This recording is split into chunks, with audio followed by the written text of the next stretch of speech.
In August 2006, the Turkish expedition team made a remarkable discovery. They climbed up to a cave on the northern face of Mount Ararat, and at over 4,000 meters they found a structure which appeared to be a wooden wall and collected samples.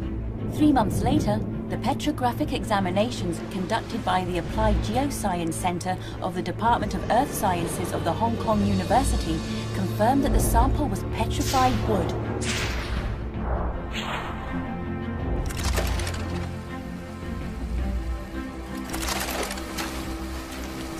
This discovery urged the Chinese expedition team to join forces with Turkish researchers, forming a science expedition team.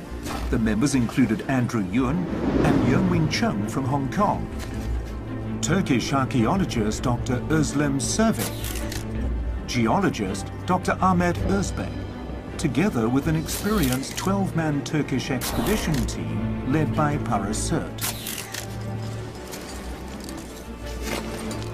In February 2007, during midwinter, the team launched their first expedition in the extreme cold and attempted to travel to the expedition site on the mountain.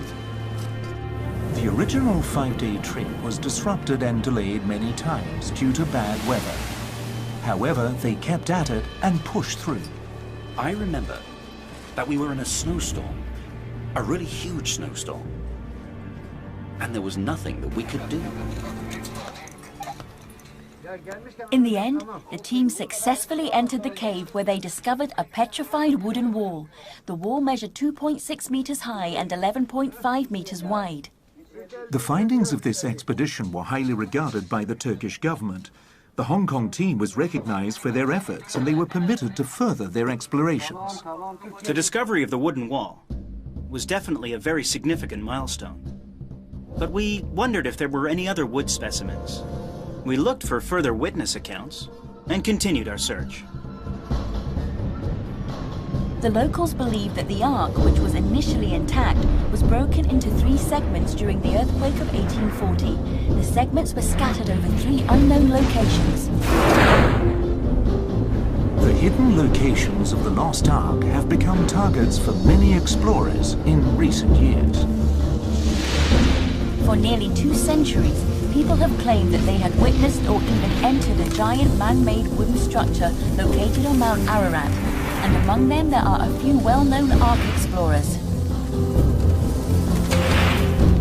In 1955, Fernand Navarre, a French explorer, and his 12-year-old son, Raphael, climbed up to 4,200 meters on Mount Ararat.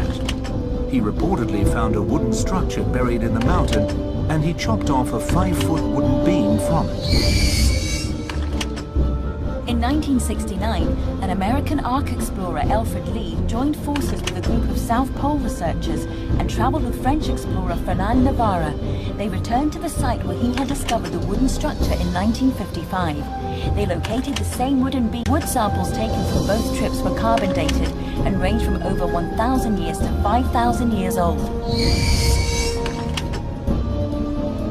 Ed Davis, a U.S. Army sergeant based in northern Iran, described that a local tribe leader led him up the climb to Mount Ararat. He saw the ark that was broken into 2 pieces, and he passed a lie detector test. After Alfred Lee's detailed analysis, he created a painting based on Davis's descriptions, which appeared to match the structure. However, there had yet to be any substantial evidence. Colonel James Irwin, an American astronaut who walked on the moon, led several expeditions to Mount Ararat in search of the ark. He failed to find any sign of the ark. For the last few decades, American explorers have been utilizing aerial reconnaissance and satellite imagery to aid in the search for the ark, hoping that this technology could help.